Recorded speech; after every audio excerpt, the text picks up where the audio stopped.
Deixa aí a sua Bíblia aberta em Lucas 17, do verso 27 ao 30. Deixa eu fazer aqui uma breve síntese. O arrebatamento, irmãos, é claramente um evento singular no Novo Testamento. Tessalonicenses 4:16, 1 de Paulo aos Coríntios no capítulo 15, João no capítulo 14, Mateus 24 no versículo 32 e um monte de outros textos no Novo Testamento nos mostram claramente que vai acontecer a qualquer hora um evento por nome arrebatamento. Esse nome foi dado pelo apóstolo São Paulo na sua primeira epístola aos irmãos de Tessalônica, aos Tessalonicenses, no capítulo 4, no versículo 17, onde ele diz que o mesmo Senhor descerá do céu e os mortos em Cristo ressuscitarão primeiro, depois nós, os que estivermos vivos, na ocasião do retorno de Cristo, seremos arrebatados a encontrar o Senhor nos ares. Esse tema do retorno de Cristo, esse tema do final dos dias, é sem sombra de dúvida um dos principais temas da Bíblia e o principal tema do Novo Testamento. Todos os apóstolos pregaram sobre isso. Dos 27 livros do Novo Testamento, ele só não está em Gálatas, Filemão e 3 de João. Deixando claro a você que esse tema é um tema importantíssimo, tão importante, que a igreja primitiva, a igreja neotestamentária do primeiro século, ela cria que esse evento iria acontecer na sua época. Passaram-se 2000 anos, o evento ainda não aconteceu. Sim, Antônio. E esse evento, irmãos, ele descreve Fiesta Preto ARU 2395, pisca-alerta ligado, depois vai ter que empurrar o carro. E esse evento descreve o arrancar da igreja, presta atenção. Ele mostra claramente que a igreja, os salvos em Cristo, os cristãos irão sumir da terra, num abrir e fechar de olhos, num piscar de olhos, pessoas serão arrancadas, irão sumir da terra. Assim como um relâmpago, como um relâmpago sai do Oriente e se mostra no Ocidente, as pessoas irão desaparecer repentinamente ao redor da terra. E será mais ou menos assim. Todos nós que estamos em Cristo, o termo estar em Cristo sugere aqueles que andam com Jesus, aqueles que obedecem à Escritura Sagrada, aqueles que caminham com Deus. Todos nós que estamos em Cristo seremos tomados, tirados aqui da terra. E a pergunta que não quer calar: quando acontece o arrebatamento? Veja bem, Jesus diz que ninguém sabe dia e hora, mas ele mesmo diz que nós devemos saber o tempo, o momento que esse evento irá acontecer. E nós devemos saber isso pelos sinais que estarão acontecendo no mundo precedentes ao arrebatamento da igreja. Em duas situações, quando o Senhor vai arrebatar a igreja, em primeiro lugar, Romanos 11, versículo 25, quando terminar o tempo dos gentios. Veja bem, vamos ver aqui, depois eu volto em Lucas, Romanos 11 e 25, diz assim,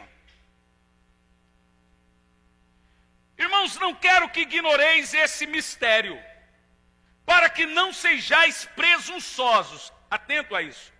Israel experimentou o endurecimento em parte. Paulo diz que não foi todo Israel que ficou duro, mas parte de Israel se converteu.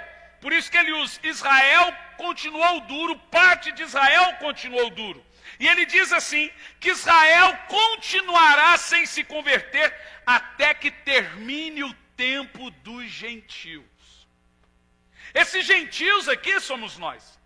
O apóstolo São Paulo sugere que chegará um momento em que nosso tempo como cristãos irá acabar. Um tempo em que a pregação não será mais pregada. Um tempo em que o Senhor vai chegar para a igreja e vai dizer: pare de pregar, acabou o tempo de vocês. Paulo diz que quando o tempo dos gentios acabar, volta e recomeça o tempo de Israel. Nesse tempo, quando esse tempo acabar, é porque está perto ou vai acontecer o arrebatamento da igreja. Segundo lugar, qual é o momento, o tempo do arrebatamento da igreja? Quando completar o número de salvos. Vou dizer de novo. Quando completar o número de salvos. Abra Apocalipse, capítulo 6.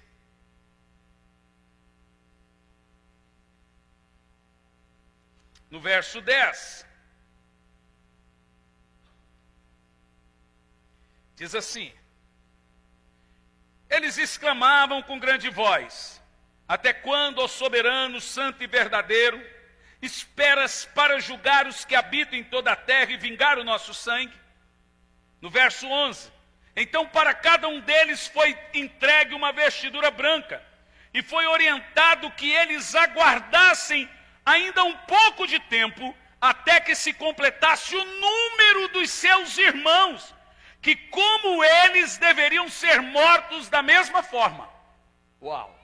Você observou? Aqui fala de um grupo de cristãos que estão lá no céu, que foram mortos nas arenas pelos leões e gladiadores romanos, ou cristãos que foram mortos na Grécia, na Pérsia, os salvos do Senhor que morreram ao decorrer do tempo.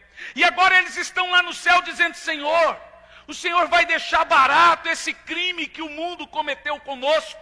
O Senhor fala: descanse mais um pouco, porque eu estou esperando completar o número de salvos, e aí eu vou trazer vingança. Nós não sabemos. Literalmente nós não sabemos, de acordo com esse texto, qual é esse número. Porém é fato que quando entrar em algum lugar um folheto entregue, em algum lugar um carro de som passando, um filme evangélico, uma cruzada evangelística, alguma mensagem, quando acontecer do último cristão se converter, em algum lugar do globo, o Senhor sabe quem é esse indivíduo. No exato momento que esse indivíduo levantar sua mão ou em se entregar a Cristo, é o momento exato do arrebatamento da igreja. Por isso que o Senhor diz que Jesus não voltou ainda, porque Ele quer que nenhum pereça. Na realidade, Ele não quer que esse ou esses que ainda não vieram não pereçam. Então o Senhor está tendo paciência, porque ainda tem salvos para se converterem. Portanto, você pode imaginar que talvez seja hoje esse dia. Você já imaginou se é em Campo Largo, hoje nesse culto, que o último eleito, salvo do Senhor, que o Senhor sabe lá na sua eternidade, na sua presciência, que ele iria vir, ele iria se converter? Pode ser hoje, pode ser a qualquer hora, pode ser a qualquer momento. Porém, Apocalipse 6, versículo 10 e 11, diz que no exato momento que o último salvo, o último eleito vier ao Senhor, vai acontecer o retorno de Cristo. Então, quando isso vai acontecer? Todos os textos que falam desse evento, sobre o arrebatamento, no Novo Testamento, falam com bastante propriedade e minuciosos detalhes. Quando isso acontecerá? Deixa eu recapitular aqui. Arrebatamento é quando a igreja será tirada, arrancada, as pessoas somem. A Bíblia diz que 2 estarão no campo, um levado, outro deixado. 2 estarão numa cama, um levado, outro deixado. 2 estarão no moinho, um levado, outro deixado. Aviões caindo, carros batendo, pessoas dirigindo, vão sumir. Pessoas vão sumir de todo o globo terrestre. Quem são esses que vão sumir? Os salvos, os que conhecem o Evangelho, aqueles que mantêm a palavra da fé e suportam o sofrimento com paciência. Esses irão sumir ao redor da terra. Quando isso vai acontecer? Algumas pessoas acreditam que esse evento do arrebatamento acontece no final de um evento que a Bíblia chama de grande tribulação. Grande tribulação é um termo dado para 7 anos de caos no mundo. Crise econômica, 7 anos de guerras, de fomes, a terça parte da terra morrendo, guerra nuclear, terceira guerra mundial. A Bíblia tem essa profecia. Bombas de nitrogênio sendo esparramado por todo o globo terrestre, pestes. Pronto, 7 anos de angústia e de sofrimento no mundo. Isso é chamado de tribulação. Isso está escrito na Bíblia. Governos caindo. Algumas pessoas acreditam que a igreja ficará aqui nesses 7 anos, suportará esse evento, e no final dos 7 anos ela será arrebatada, arrancada da terra. Outros acreditam que a igreja vai ficar aqui até o meio desses 7 anos, e aí será arrebatada. Outros acreditam que a igreja irá antes dos 7 anos, antes de começar esse tempo de sofrimento, a igreja será tirada. No que eu acredito? Pasmem, eu não acredito que a igreja irá depois. Eu não acredito que a igreja irá no meio. E eu não acredito que a igreja irá antes. E agora? Qual nome se daria para esse tipo de pregador? Porque você tem que ser um dos 3. Pré, mid e pós. Eu não sou nenhum dos 3. Na realidade, eu estive analisando a Bíblia de uma maneira muito minuciosa. E não tem outra escapatória, a não ser isso que você vai ouvir aqui hoje. Quando ocorrerá o arrebatamento? No que eu creio?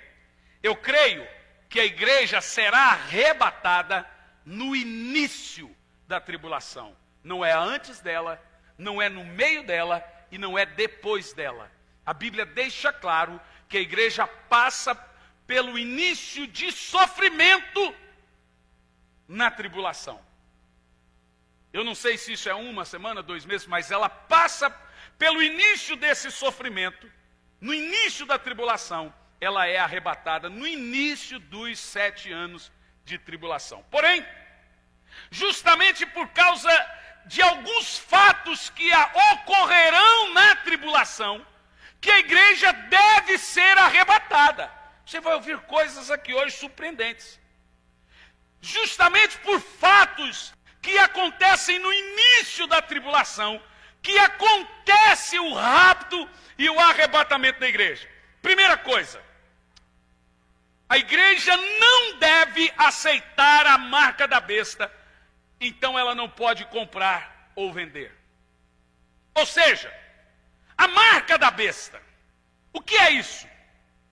A igreja não come, não veste, não terá higiene, não terá combustível para seus carros, não terá dinheiro para pagar impostos de suas casas ou carros, aluguel de suas casas, luz, água, telefone, internet. A igreja começará a viver aqui de uma maneira complicada, como se ela não fizesse parte desse mundo. Então, de fato, a igreja começando a viver no início de uma tribulação, a sofrer com isso, ela não encontrará espaço aqui nesse mundo para habitar. Para isso, faremos como Jesus. Usaremos como exemplo as cidades de Sodoma e Gomorra. Quando Jesus foi falar do arrebatamento, ele citou Sodoma e Gomorra. Abra sua Bíblia lá em Lucas 17.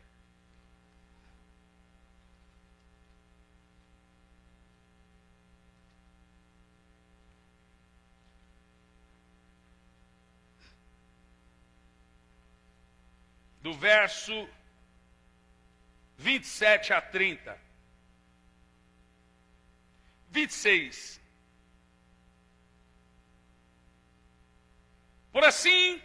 Pois assim como aconteceu nos dias de Noé, também será nos dias do Filho do Homem. As pessoas viviam comendo, bebendo, unindo-se em matrimônio e se comprometendo em casamento, até o dia em que Noé entrou na arca. Então sobreveio o dilúvio e destruiu a todos. Agora Jesus vai citar Sodoma e Gomorra. Ele diz assim: desta mesma forma, ocorreu nos dias de Ló. O povo dedicava-se a comer, beber, comprar, vender, plantar, construir. Todavia, em que Ló abandonou Sodoma, olha o termo, quando Ló saiu de Sodoma, choveu fogo e enxofre do céu e destruiu a todos. Agora observe o verso 30.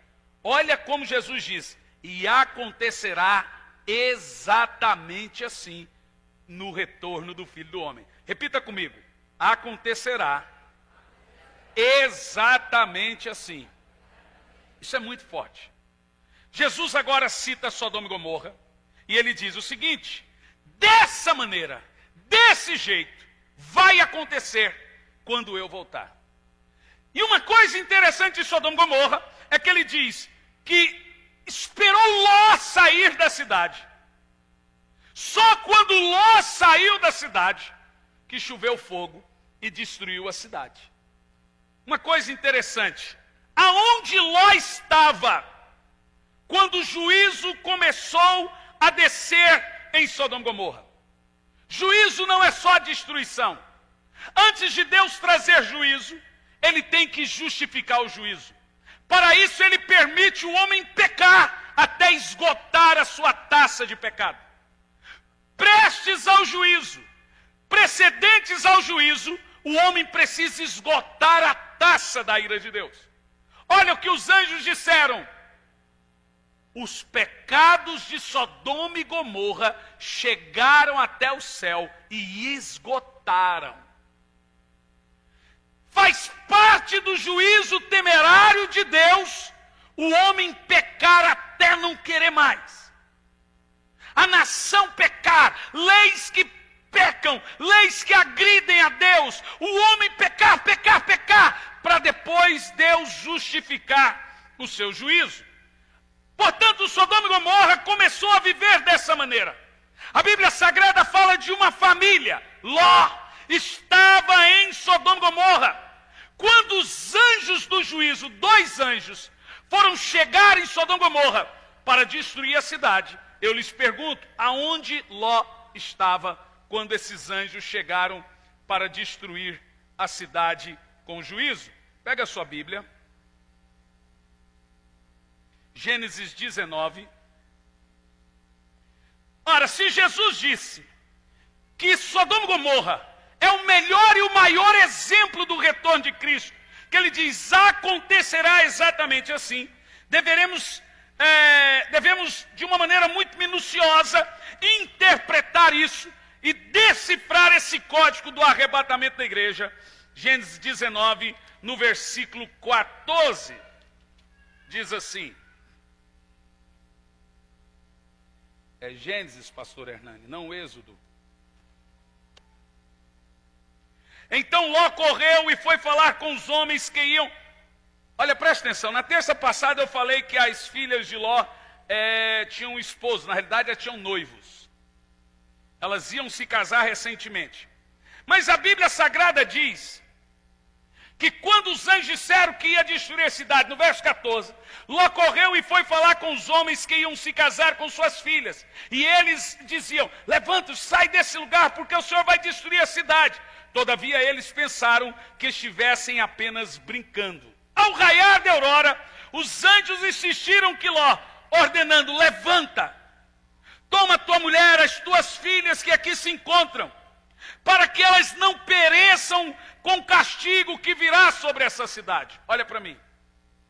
Quando Ló estava chegando, ou quando os anjos estavam chegando em Sodoma, Ló estava de fora da cidade. O sistema daquela cidade estava completamente destruído.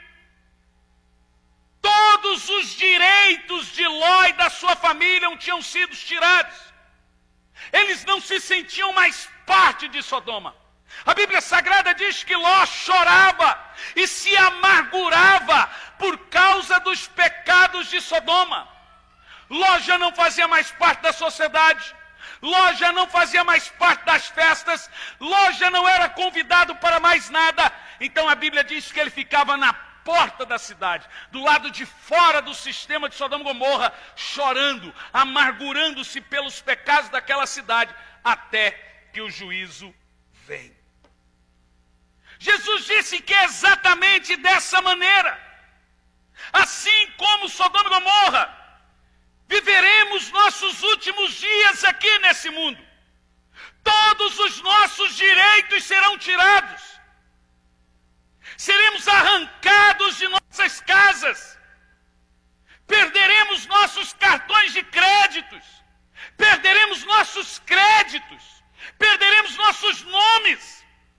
Não teremos identidades, pois tudo estará num chip inteligente. Passaporte, identidade, cartão de crédito, tudo estará em uma marca, que a Bíblia chama de marca monetária da besta. É uma marca monetária de um governo, já falaremos sobre isso. Nós não teremos mais dinheiro, porque será uma moeda única e não em espécie. E a igreja vai iniciar esse processo. E eu vou provar para você na Bíblia que a igreja passa pelo início desse processo. Não iremos ir em bancos, não teremos trabalhos, não teremos roupas, passaremos frio, nos esconderemos inicialmente em florestas, cavernas, porque nós seremos tirados das nossas casas. Tudo isso inicialmente porque nós iremos rejeitar a marca da besta. Quem está entendendo comigo aí? A menos que você queira participar, inicialmente, do grande projeto imposto pelo anticristo, que vai trazer uma abundância, dinheiro, você vai falar, meu Deus, agora que a coisa ficou boa para mim. Esse será o nosso breve, rápido destino. O destino do cristianismo. Porém, nessa hora final, muitos irão sucumbir ao medo, à tentação, à sensação de conforto, de bem-estar, que está próximo a se iniciar no mundo. Uma moeda forte, única, um governo poderoso, que vai trazer estabilidade financeira, mas nós não. Nós iremos resistir. Nós não faremos parte desse sistema do final dos tempos, como Jesus está comparando Sodoma e Gomorra com esses dias. As leis não serão compatíveis com a nossa fé. Assim como as leis de Sodoma e Gomorra não eram compatíveis com a fé de Ló, a ponto dele não sentir mais parte de Sodoma e viver do lado de fora, chorando amargamente, esperando o Senhor o livrar daquela situação. Lembra o versículo 30 que Jesus disse, acontecerá exatamente assim. Mas nós não. Nós, filhos de Deus, devemos dizer até o fim que rejeitamos esse sistema, as leis desse sistema, o monetarismo desse sistema, a globalização desse sistema. Para isso funcionar, todas as ditaduras do mundo devem cair. Todas as ditaduras na América Latina estão caindo. Falta uma. Vocês sabem do que eu estou falando. Porque o governo do anticristo é um governo democrático. Não é um governo de esquerda nem de direita, é um governo de centro. Então não pode ter uma mega ditadura. Todas estão caindo. Falta uma, que também está caindo. Aqui na América Latina, vocês sabem do que eu estou falando. Na Venezuela, o camarada perdeu recentemente, na Bolívia também, vocês sabem. Pronto. O que acontece? Olha aqui em Marcos, capítulo 13, versículo 9. O que Jesus fala sobre os cristãos. Ele deixa claro que a igreja é sim arrebatada antes da tribulação. Mas deixa claro que ela pega o início dessa dor. O início desse sofrimento. Olha em Marcos 13, versículo 9.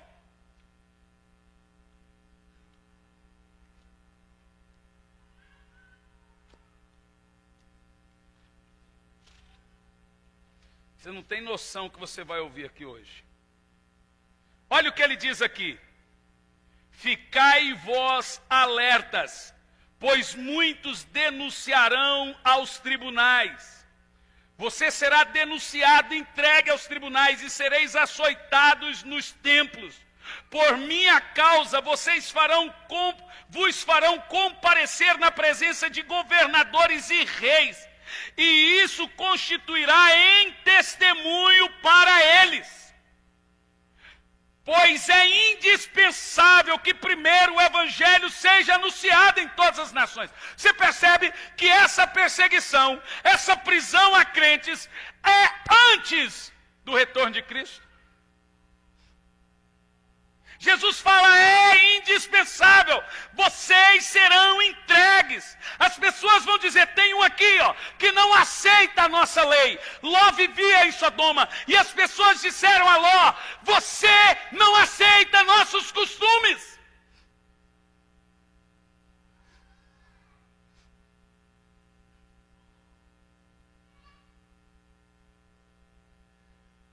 Você percebe que a igreja é de fato, nós vamos ver isso aqui, arrebatada no início da tribulação, mas ela começa a sofrer os reflexos dessa nova lei, desse novo sistema, dessa marca desse governo, que surgirá no final dos tempos. Eu acredito que os momentos que precedem o arrebatamento serão um início de tribulação, de total perseguição a cristãos mortos. E já, olha só, pasme o que você vai ouvir. Já está acontecendo. Nós vamos ler isso aqui hoje. Cristãos assassinados em todo o globo e até presos por não aceitarem a marca da besta. E o novo estilo de governo imposto no mundo. Abra sua Bíblia em Apocalipse capítulo 20.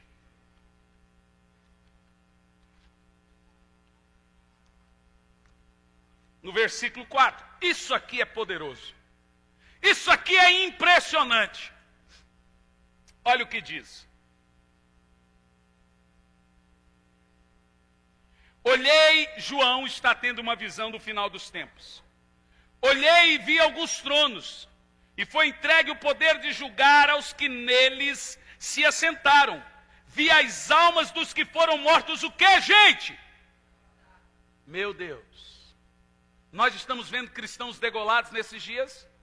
Quem está vendo nos jornais, na internet, quem está vendo? João diz, vi as almas dos que foram degolados por causa do testemunho de Jesus e da palavra de Deus, e não adoraram a besta, e nem tampouco a sua imagem, e não receberam a marca da besta na testa e nas mãos. Eles reviveram e reinaram com Cristo por 1000 anos. Olha para mim aqui. Está claro para você que a igreja começa a sofrer os reflexos da tribulação? Está claro para você que antes da tribulação nós viveremos um reflexo dela, um sofrimento precedente a essa tribulação, um sofrimento de cristãos perdendo a cabeça, de cristãos indo a tribunais, de cristãos sendo perseguidos, e quando nós virmos uma multidão de cristãos sendo perseguidos, esse sofrimento é porque o arrebatamento acontecerá próximo a este evento. A marca da besta. Eu lhes pergunto, qual era a marca do governo, qual é a marca do governo FHC? Quando você lembra de um governo, você lembra da marca dele. Qual é a marca do governo Fernando Henrique Cardoso? Plano Real. Agora vamos esquecer a corrupção. Eu sei que é difícil. Qual é a marca do governo Lula? Bolsas, social, não é isso? Qual é a marca? Qual é a marca do governo Dilma? Destruiu o real, as bolsas, o social. Brincadeira. Brincadeira. Mas ela é a minha casa e minha dívida. A marca do governo da Dilma é fiéis, é não sei o quê, minha casa, aquela coisa toda. Cada governo tem uma identidade. A marca do Bill Clinton, dos Bush, foi fazer guerra lá nos Golfos, do pai e do filho. A marca do Clinton foi fazer os Estados Unidos ser a nação mais poderosa do globo monetariamente. A marca do Barack Obama foi fazer os Estados Unidos ser a nação mais light do mundo. Não faz guerra com ninguém mais. Cada governo tem uma marca. E a marca, gente, eu vou te falar uma coisa, eu vou muito no Reino Unido. Todo início de governo do primeiro-ministro, vem a mulher mais poderosa do mundo, a rainha da Inglaterra, e ela traz uma lista e dá para o primeiro-ministro dizendo, é isso que é o que eu quero que você faça. É a marca do meu governo. E ela fala, eu quero que invista mais em pobre, eu quero que não sei o quê. E ela diz o que o primeiro-ministro tem que fazer. E agora ela deixa para lá. A marca de um governo é o seu plano de governo. A marca de um governo é o seu projeto de governo. É aquilo que eles anunciam nos programas políticos. Eles vão, vou fazer. Isso é para ser a sua marca. Por exemplo, Curitiba, durante muitos anos, foi considerada a cidade mais linda do Brasil. Eu não sei qual prefeito deixou Curitiba do jeito que estava. Alguém sabe? Lerner, que deixou Curitiba tão moderna e bonita, a Londres brasileira, né, que eles falam. É a marca de Lerner, que fez Curitiba entrar no cenário nacional como a Londres brasileira. Uma cidade arborizada, bonita, limpa. É a marca do Lerner. Cada governo tem a sua marca. A marca é um plano de governo. E essa marca passa pelo monetário, essa marca passa pelo social, essa marca passa pelas leis, essa marca passa por tudo. Eu creio que a marca da besta é também isso. É a marca, é um conjunto monetário de leis que irão aprovar desde a ONU e descer para todas as nações, são chamadas de PNDHs, Plano Nacional de Direitos Humanos. Nesses PNDHs, Planos Nacionais de Direito Humano, está moeda única, está a liberação de casamentos homossexuais, Sodoma e Gomorra. Nesse Plano Nacional de Direitos Humanos está todo o pacote de leis que não tem a ver com Lula ou com FHC, gente. O primeiro PNDH nacional foi com o FHC, o segundo com o FHC. Ou você se esquece que a lei do silêncio foi com o FHC, em que um monte de igreja foi fechada. Que as igrejas não podiam ter culto até depois das 9h30 e tinha os decibéis no som. Quem criou isso não foi o PT, foi PSDB, porque não tem a ver com partido, não tem a ver com uma coisa ou outra, tem a ver com uma marca.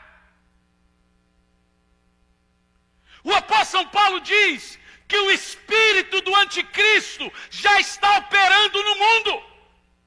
E a arma dele é fazer com que essas leis sejam aprovadas. Nós temos que lutar, vamos lutar. Mas o mundo vai se tornar tão incompatível com a nossa fé.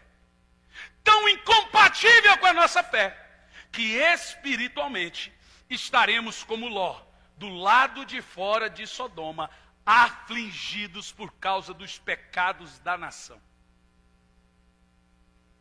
E a única coisa que nos restará é esperar o Senhor vir.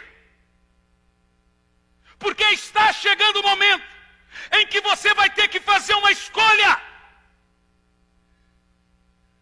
entre o bem-estar e o céu. Mas até chegar ao céu, há um sofrimento temporário que devemos passar. Um sofrimento inicial. Porque você vai ter que dizer não à marca do governo, à marca da besta. Ao plano nacional de governo do anticristo. Você vai ter que dizer não a leis. Você vai ter que dizer, irmão, eu estou imaginando. Eu estou lá na Europa e já estão falando que os próximos passaportes não serão mais como o meu. Será também por chip. Acabou. Não se faz mais missões. Não é? Então, por exemplo, você chega com o passaporte nos aeroportos, mas mesmo assim você tem que pôr a mão. E agora, mesmo você dando o passaporte, alguém já fez recente viagem internacional? Alguém? Você chega lá, você tem que pôr sua mão lá. E tem que, como é que chama quando põe a mão? Biometria também. E o que é interessante, que não existe biometria para a mão esquerda. Os bancos não têm biometria para a mão esquerda. É tudo para a mão direita. Não importa qual mão você escreve, a biometria é sempre para a mão direita.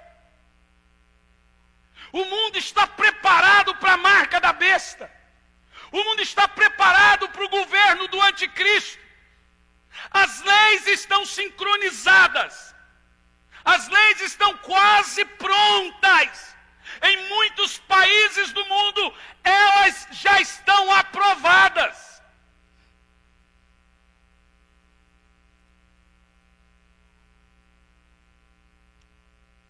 As ditaduras todas devem cair.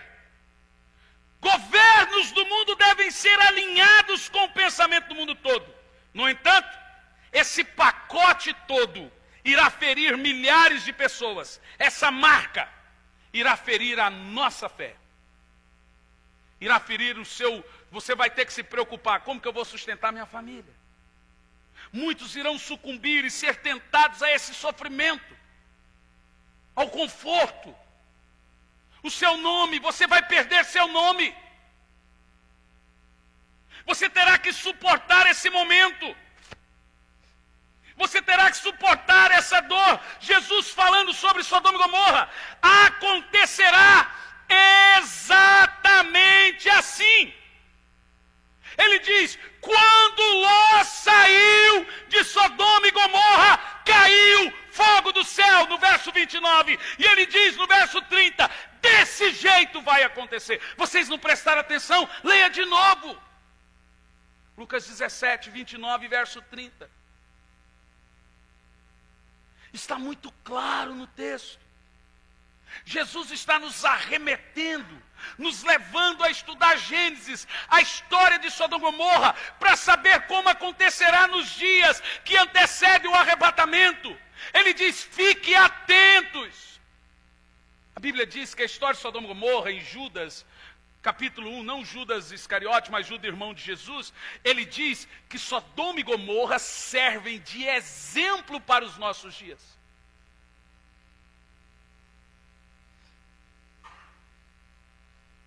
Está muito perto. Está muito próximo. Você que serve a Deus por dinheiro, vai servir o diabo quando ele lhe oferecer um salário maior. Para você que o evangelho é ficar rico, você vai aceitar a marca da besta e ainda vai contar testemunho dizendo que foi Deus que te deu dinheiro.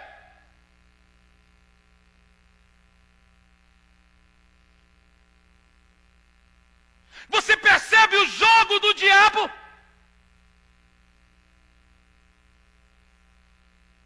Se prepare, cristão. Fortaleça-se espiritualmente na palavra. Porque nós iremos sofrer. Você irá sofrer. Você já ouviu um pastor, na atual situação do mundo hoje, dizer isso? Muito pelo contrário. Eles estão afegando a nossa alma. Dizendo que está tudo bom. Descanse, tome um café, beba um chá, que a coisa está ótima. Está tranquilo, está favorável.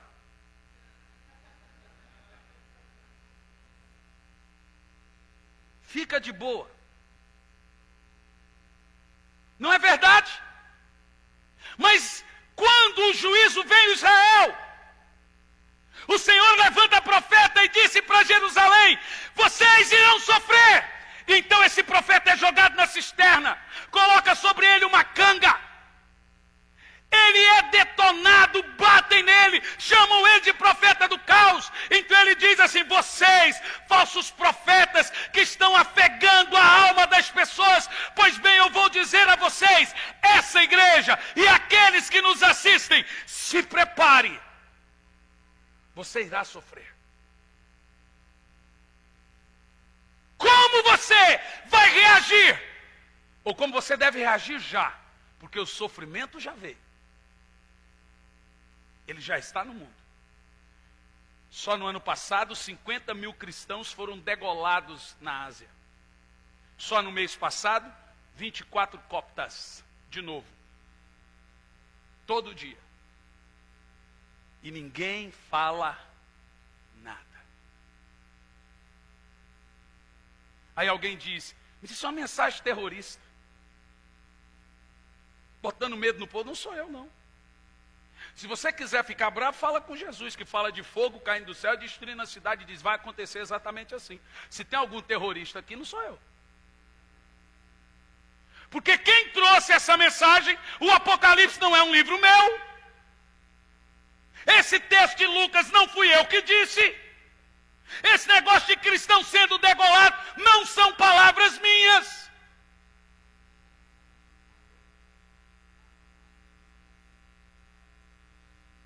Há algo soprando no mundo hoje. E os ventos da globalização é também os ventos do anticristo. Os ventos da globalização e os ventos do anticristo também nos indicam. A Bíblia diz, quando essas coisas começarem a acontecer, olhe para o céu. Sabe por quê? Porque não tinha para onde Ló olhar. Ele olhava para um lado, pecado, homem com homem, mulher com mulher, podridão. E a Bíblia diz que havia muita prosperidade também em Sodoma. Então a única coisa que restava para Ló era ficar do lado de fora do governo, do lado de fora do sistema. Deixa eu te falar uma coisa, não se envolva. A Bíblia diz, quando essa bagunça começar a acontecer, que nós já estamos vivendo, olhe para o céu, porque está vindo o seu Redentor. Ele está vindo. Meus irmãos, nós estamos caminhando sobre páginas da Bíblia.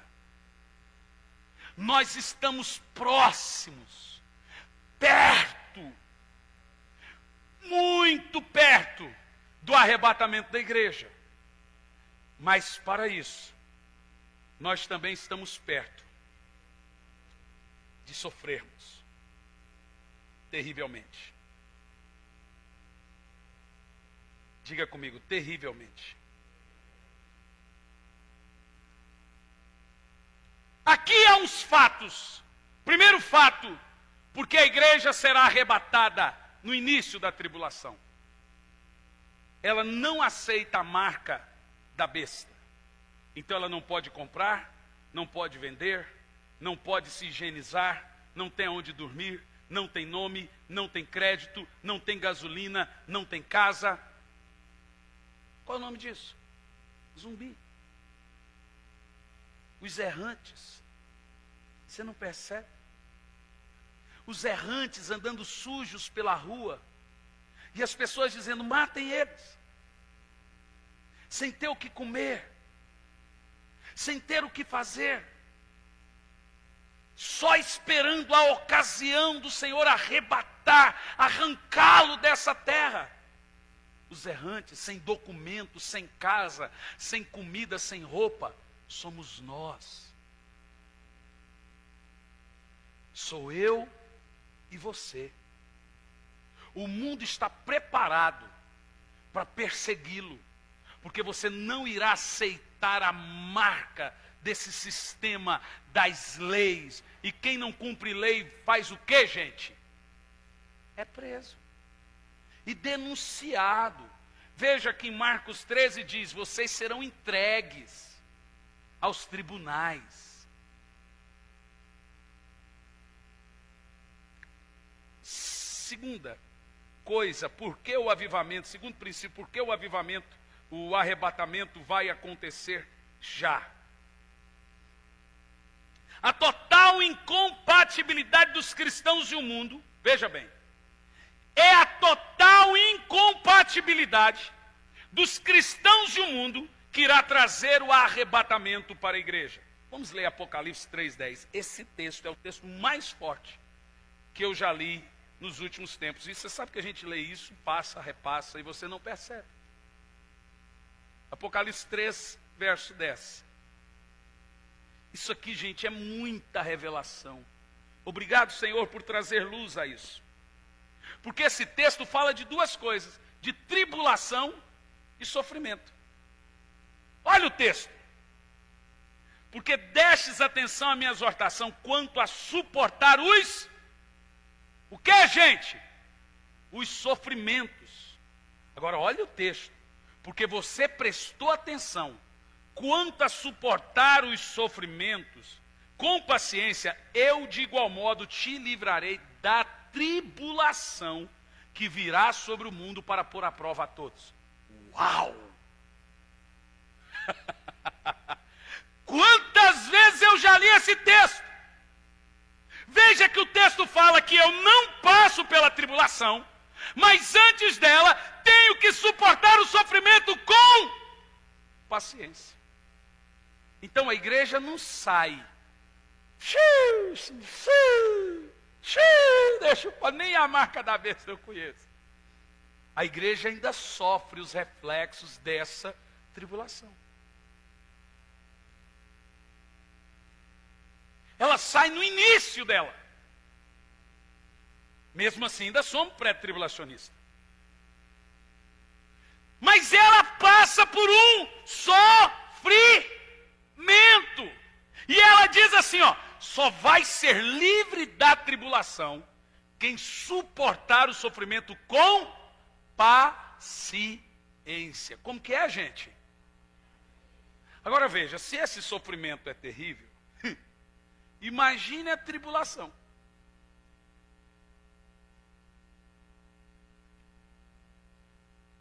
Você percebeu agora? Haverá um sofrimento a nós cristãos, terrível sofrimento, antes da tribulação.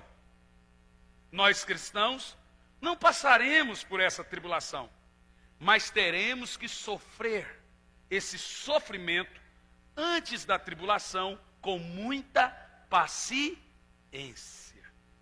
Vamos ler de novo? Agora eu quero que você leia de uma maneira em comum, todos. Capítulo 3, verso 10, a hora que eu falar 3, leiam todos juntos. 1, 2, 3, valendo. Quanto a suportar os sofrimentos, que mais? Eu de igual modo te livrarei da tribulação que virá sobre o mundo para pôr à prova todos os habitantes da terra. Primeiro, se você queria um texto que diz que a igreja será livre da tribulação, claro, está escrito com todas as letras que a igreja sai e Deus livra a igreja da tribulação. Está escrito ou não está? Com todas as letras. Amém? E não diz que é uma tribulação lá para aquela hora só para a igreja de Filadélfia. Ele diz uma tribulação que recairá sobre o mundo todo. Se não tivesse a palavra mundo todo, a gente poderia dizer, não, está falando só da tribulação de Filadélfia. Não. Está falando assim, eu vou te livrar da tribulação que recairá sobre o mundo todo para pôr à prova os habitantes da terra. Agora, quem será livre da tribulação? Todo crente? As igrejas estão cheias. O texto é claro. Verso 10. Porque der ouvido à minha exortação quanto a saber suportar o sofrimento com paciência. Então não é todo crente. É quem passar por esse sofrimento com paciência. É dizer não à marca da besta. A marca da besta não é só o chip. Pode ser também. Então não pense você que a marca da besta é só um chipzinho na mão que vai aparecer. A marca da besta é um sistema de governo. É a marca de um governo. É um conjunto, um pacote de leis que afrontam a Deus. Liberação de aborto, de drogas, homossexualismo, lesbianismo, monetário. É uma marca, será a marca desse governo. Aquele que entrar nessa marca por causa do bem-estar, do conforto. A Bíblia diz que ele terá o seu nome riscado do livro da vida. Agora veja, se eu sou um homem de Deus, eu tenho que pregar isso ou não? Olha a seriedade do que você está ouvindo. E o que me assusta é o silêncio mórbido dos pastores. Antigamente eu dizia, procure uma igreja mais perto da sua casa. Está errado. Procure uma igreja bíblica mais perto da sua casa. Procure uma igreja que pregue. Essa é a principal pregação nos dias atuais. O mundo está numa confusão. E nós estamos falando, irmão, está tranquilo, está favorável. É bem típico do brasileiro mesmo falar um negócio desse. Quem está deitado em berço esplêndido tem que falar, está tranquilo, está favorável mesmo. O pau está quebrando e ele está cantando, está tranquilo, está favorável. É a cara da nossa nação uma porcaria dessa. Meu Deus. Deixa eu te falar sobre o tranquilo e favorável. Olhe bem para mim. Nós estamos à beira do soar da trombeta. Nós estamos à beira do grito do arcanjo. Aí vem o noivo. Saia ao encontro. Agora veja bem, é fato que a igreja será arrebatada antes da tribulação. Vamos encontrar isso na Bíblia? Quem está comigo? Já vemos o primeiro texto que diz com todas as letras que a igreja será tirada antes da tribulação. O texto diz, eu te livrarei da tribulação que virá sobre o mundo todo. Uau! Está escrito aí com todas as letras ou não, gente? O que é impressionante é que a gente lê isso todo dia. Mas revelação é isso. Revelação é quando a letra cresce e fica grande na sua cabeça, assim. Ó. Ela explode. Como que eu não percebi isso? Porque eu li a sua parte, você é livre da tribulação, mas eu esquecia e não percebi a parte. Porque suportastes com paciência o sofrimento.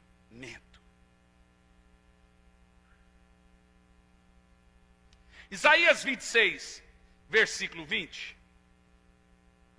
Veja lá. Eu quero que você abra dois textos.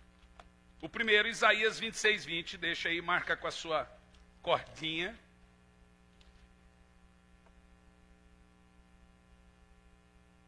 (19, 14). Jesus disse que acontecerá exatamente como em Sodoma e Gomorra.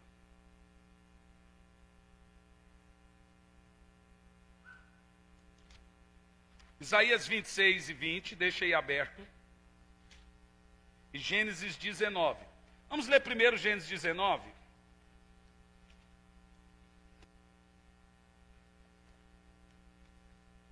Porque o que aconteceu lá?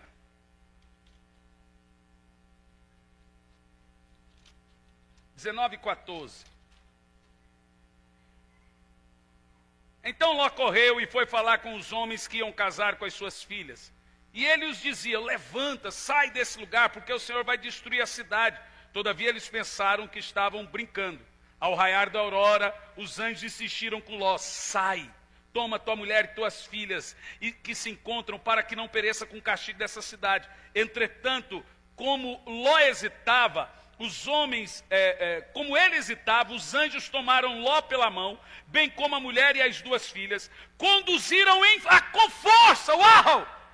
Conduziram com força para fora da cidade. Veja, a palavra arrebatamento significa arrancado com força. Veja que Ló, mesmo sabendo, não queria sair de Sodoma. Os anjos arrancaram Ló com força. Arrebataram Ló de dentro da cidade e tiraram de Sodoma. Lembra que Jesus diz no verso 30, será exatamente assim. Nós seremos arrancados com força. Agora perceba que Ló já estava sofrendo em Sodoma e Gomorra. A Bíblia diz que todos os dias ele era afligido pelos pecados da cidade. Estão percebendo o que eu estou falando? A tribulação de Sodoma foi o fogo cair. O sofrimento foi a aflição que Ló era submetido todos os dias. Prosseguindo o texto, verso 17. Verso 16 ainda. Entretanto, como Ló hesitava, os anjos tomaram pela mão, bem como sua mulher e suas filhas, e os tiraram com força. Os deixaram a salvo. Uau! Agora olha como diz o texto. Fora da cidade pelo misericordioso amor que o Senhor teve para com eles. Verso 17. Assim que os anjos tiraram da cidade, um dos anjos recomendou a Ló: livra-te, salva a tua vida depressa, não olhes para trás, nem pares em lugar nenhum durante a tua jornada pela planície. Foge para a montanha, a fim de não sofrer com os demais. Olha lá o texto, verso 18. Ló, no entanto, argumentou: não, meu senhor, rogo-te, eis que teu servo encontrou graça aos teus olhos, mostra uma misericórdia a meu respeito, salva minha vida, mas eu não conseguirei chegar até a montanha, sem que esse fogo primeiro me atinja, e eu morra também. Ló então aponta: eis ali uma pequena cidade, ela está próxima, é possível que eu consiga chegar até lá. Ló diz: permita que eu fuja depressa para lá, mesmo sendo tão pequena, lá encontrarei abrigo e estarei a salvo. Diga: pequena cidade. Olha a revelação de Deus, verso 21. Então respondeu os anjos: faço-te ainda essa graça, não destruirei a cidade aonde estás. Fuja-te para lá, porque enquanto você não sair de Sodoma, nada eu posso fazer nesse lugar. E no versículo anterior diz que era a misericórdia de Deus com Ló. A Bíblia diz que a família de Abraão antes do dilúvio representa a igreja. A família de Ló antes do fogo representa a igreja. E os anjos dizem: enquanto você não chegar em Zorá, eu não posso destruir Sodoma. Jesus disse que acontecerá o que, gente? Exatamente assim. Agora vamos em Isaías 26, versículo 20.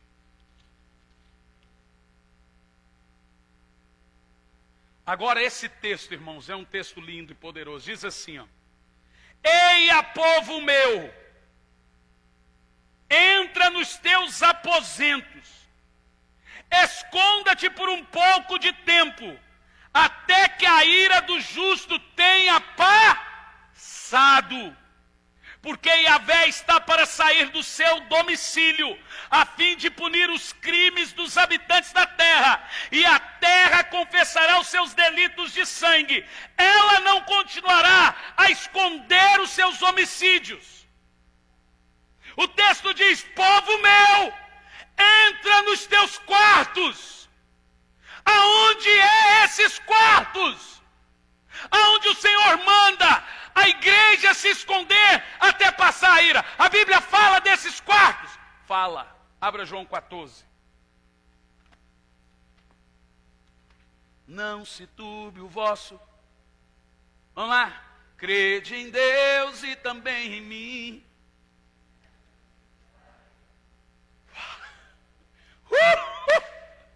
João 14, versículo 1 diz: não permitais, oh glória a Deus, apesar da Bíblia dizer que nós vamos sofrer, apesar da Bíblia dizer que nós não podemos aceitar a marca da besta, ela diz: não se preocupe.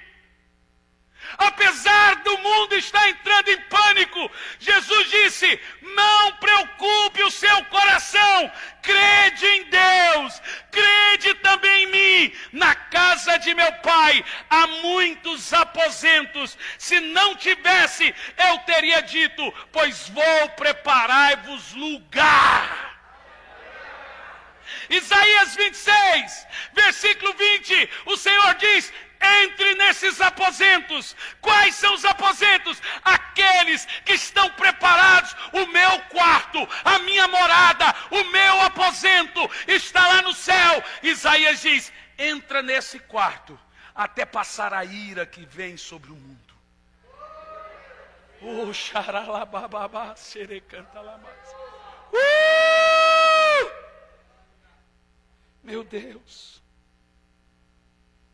No verso 3, e quando eu for, e vos tiver preparado um lugar, virei de novo, e vos levarei para mim, para minha casa, a fim de que onde eu estiver, vós estejais também. Meu Deus, gente, a Bíblia é uma sistemática perfeita. Apesar da profecia ser assustadora, Jesus olha para você e diz: não preocupe o seu coração, crede em Deus e crede em mim. Eu vou cuidar de você, eu vou tirar você da terra. Você vai passar por um sofrimento inicial, mas antes de vir a grande tribulação sobre o mundo, eu vou te livrar, eu vou te arrebatar. Assim como o Senhor tirou, os anjos tiraram Ló na marra de Sodoma e Gomorra, Ele vai nos arrebatar dessa terra. Ele vai nos arrancar. Isso é chamado na Bíblia também de o segundo êxodo. É quando o Senhor tirou o povo de Israel do Egito na marra. Agora eu lhe pergunto, antes do Egito ser completamente destruído, o Senhor trouxe sofrimento em Israel. Trouxe ou não trouxe?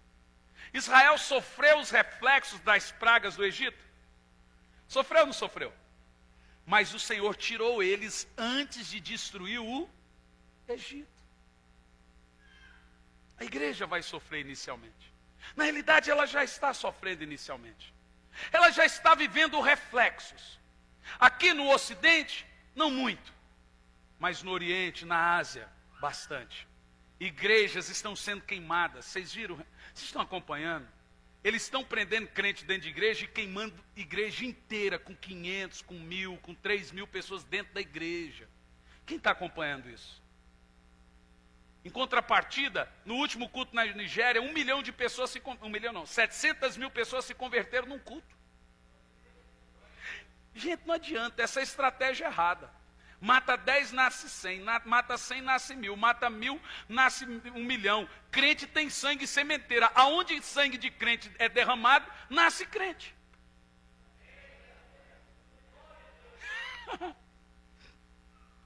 É isso aí, irmão. Está chegando o dia, no futuro bem próximo, nós viveremos leis tão anticristãs, que todos os cristãos terão que fazer uma escolha, entre viver bem nesse mundo, com recursos, dinheiro, credibilidade, moradias, viagens, estabilidade, ou a sua fé. Ou seja, o mundo se tornará incompatível a nós, por causa da marca da besta. Besta não é um monstro. Besta representa um governo forte, um homem forte. Alexandre Grande, o grande, que não era tão grande assim, o título dele era a besta. Júlio César, o codinome dele era a besta, porque era um governo forte. Não era tão forte assim, mas era forte. Quando a Bíblia usa besta, ela não está falando do monstro mitológico. Ela está falando de um governo sisudo, com testa de ferro, cheio de leis e um plano de governo. O mundo se tornará tão incompatível por causa dessa marca de governo. Então nós começaremos a sofrer. E a Bíblia diz que nós teremos que sofrer com paciência. E logo em seguida a esse sofrer com paciência, vem o arrebatamento. E em seguida do arrebatamento vem a grande tribulação. Quem será livre da tribulação? Aqueles que dizem não ao sistema de governo do anticristo, seja ele qual for, a um pacote governamental dos senhores do mundo. Você não pode se deixar seduzir. Cuidado com igrejas que não pregam isso, ou com igrejas que pregam contra isso. É hora de pastores, homens de Deus, abrirem a boca e dizer para as suas igrejas: arrependa-te. Você que está afastado, volta para o Senhor, porque está perto da trombeta soar. A qualquer hora, você vai ouvir o som da trombeta.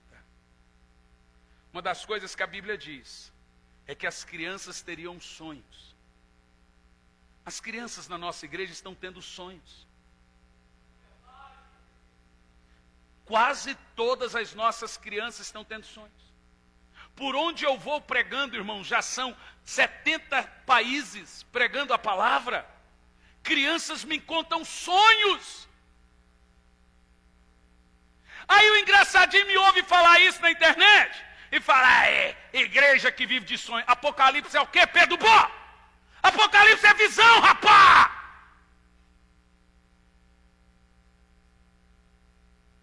Se nós não acreditamos em sonhos e visões, temos que rasgar a Bíblia, porque boa parte dela é feita de interpretações de sonhos e visões dos profetas. A Bíblia diz que nos últimos dias os jovens teriam sonhos, teriam visões, os velhos também sonhariam. A grande característica do arrebatamento, estar próximo, é que nós seremos acordados em sonhos com esse grande dia. E eu lhe faço algumas perguntas.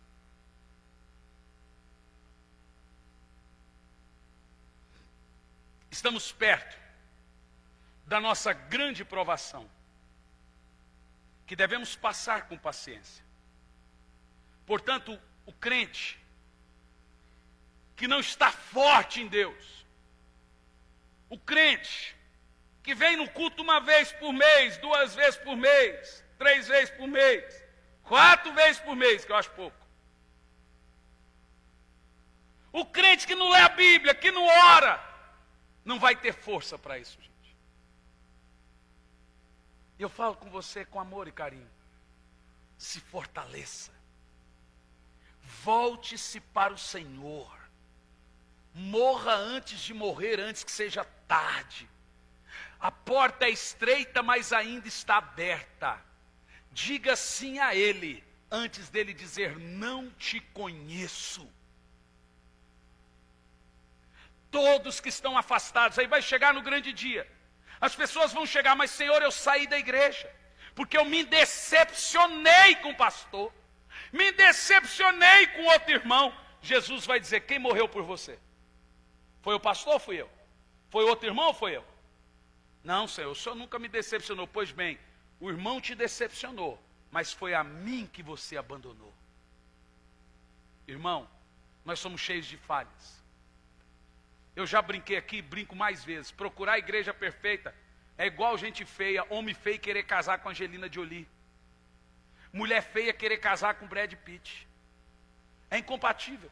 O dia que você achar uma igreja perfeita, não vai para lá não, você vai estragar a igreja. Igreja imperfeita porque a igreja é feita de pessoas.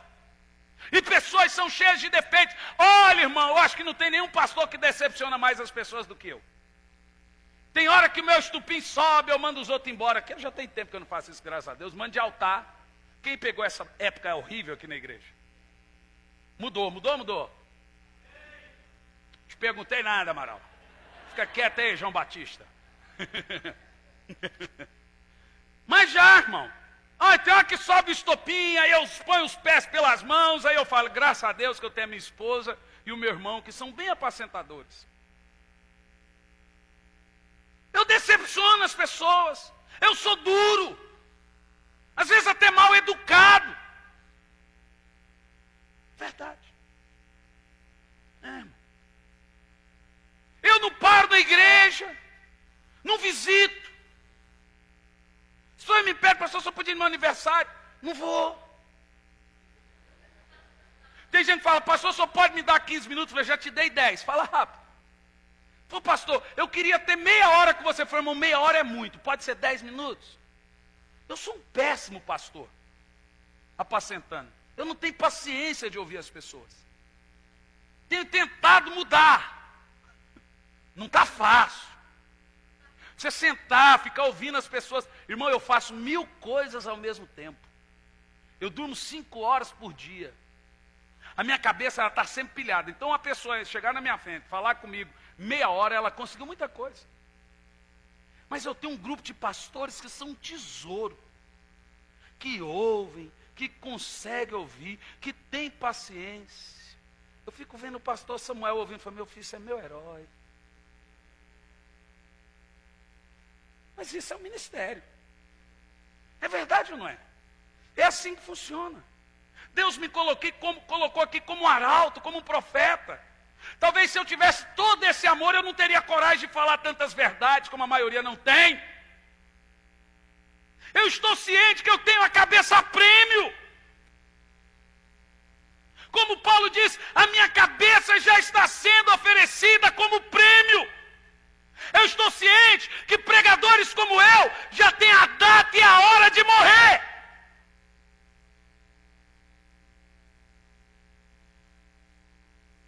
Quando a pessoa vem para a igreja aqui, a primeira coisa que eu falo para ela, eu te faço uma promessa. Eu vou decepcionar você. E o que você vai fazer quando eu te decepcionar? Vai ficar nesse mimimi? Esse pastor. Teve um que saiu da igreja. Porque eu cheguei, eu venho lá de Curitiba, irmão, 50 minutos. Eu estava aqui hoje de manhã, voltei, estava lá, voltei. Eu moro perto do aeroporto. Né? Se eu moro aqui, eu perderia avião direto por causa dessa rodovia. E aí eu falo, Senhor, eu tenho uma igreja. Deus fala assim, você não tem uma igreja. A sua paróquia é o mundo. Eu te trouxe as nações, seja o apóstolo das nações. Você tem um povo para apresentar. Irmão, você sabe quantas almas eu ganhei até agora, esse ano? Já são mais de 5.000 almas até agora, esse ano. Para Jesus, nós estamos no 3º mês. Você deveria sentir orgulho. Mas não um orgulho diabólico, mas um orgulho de dizer assim, eu tenho um apóstolo na minha igreja. Nunca me visitou, nem sabe meu nome, nem sabe quem eu sou, mas o cara não tem aonde dormir. Fica longe da família 30 dias, não vê os filhos crescerem, mas está ganhando almas. E quando está aqui junto, prega. Essa semana eu passei a semana toda ensinando, lecionando.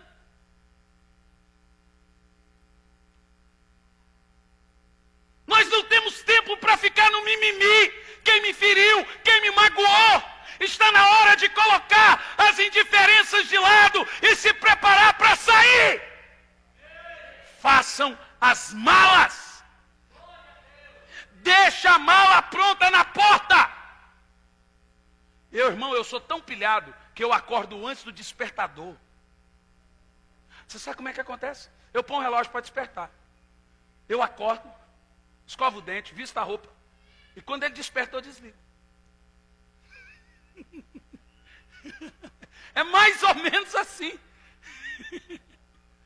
Fica comigo um pouquinho, você vai ver o que é bom para tosse.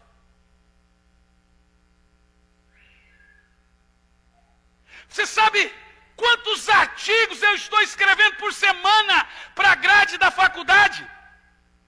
12 artigos por semana. E ainda prepara um sermão como esse para pregar. Sabe por que eu estou te dizendo?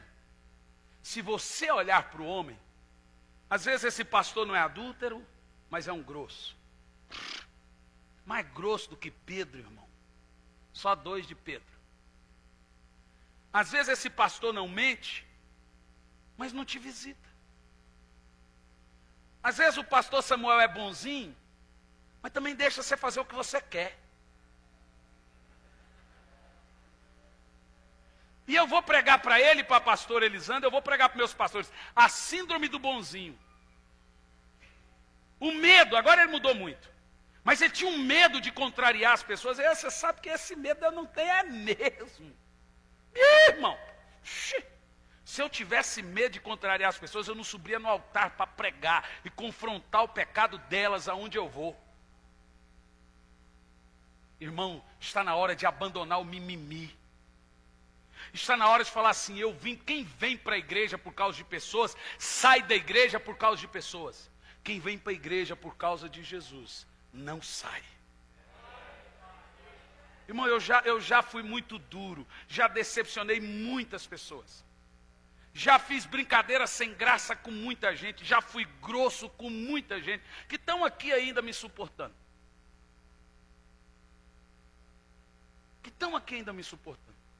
Eu sofro mais do que você. Porque eu não gosto de ser assim, mas quando viu já saiu. É rápido, irmão. Eu sou muito espontâneo. Então não pense você, não existe homens perfeitos.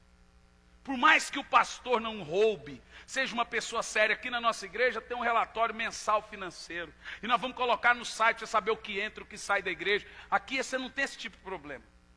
Por mais que o pastor seja sério financeiramente falando, por mais que o pastor seja marido, eu fui pregar numa igreja agora, e o pastor falou, pastor, eu queria lhe convidar, tem 3 anos que você vem na minha igreja, mas eu tenho que te fazer uma pergunta, você ainda é casado com a mesma mulher? Eu falei, mas por que essa pergunta? Ele falou, irmão, porque hoje tem que fazer essa pergunta. Eu falei, claro, e ela é loira ainda até hoje, porque mulher não fica velha, fica loira.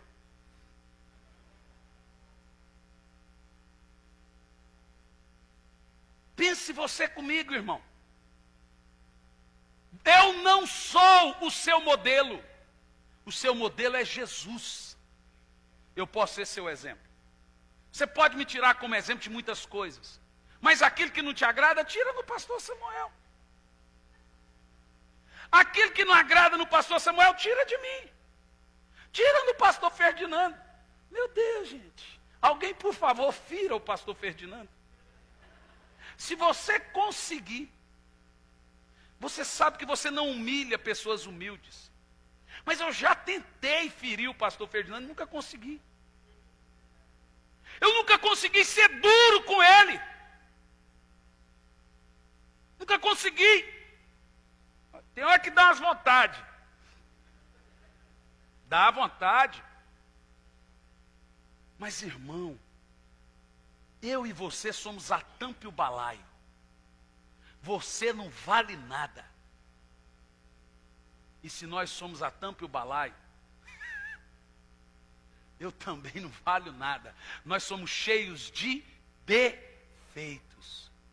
Por isso, nós não somos glorificados ainda. A glorificação se dará no arrebatamento da igreja. Esqueça as diferenças.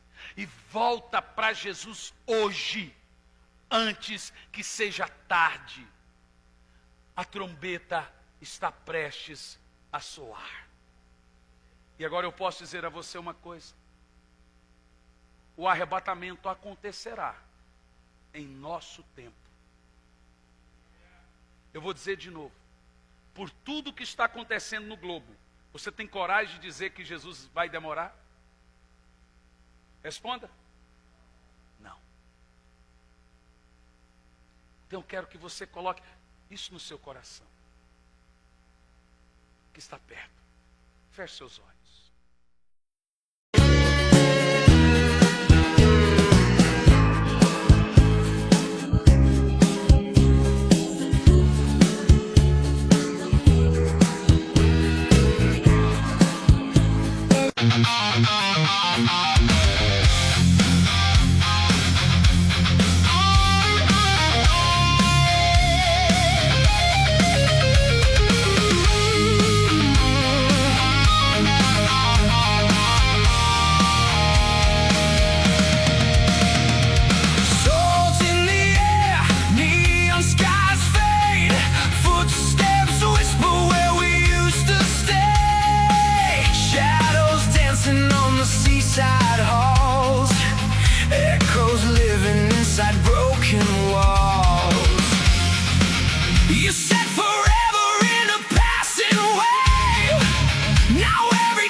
inside broken walls.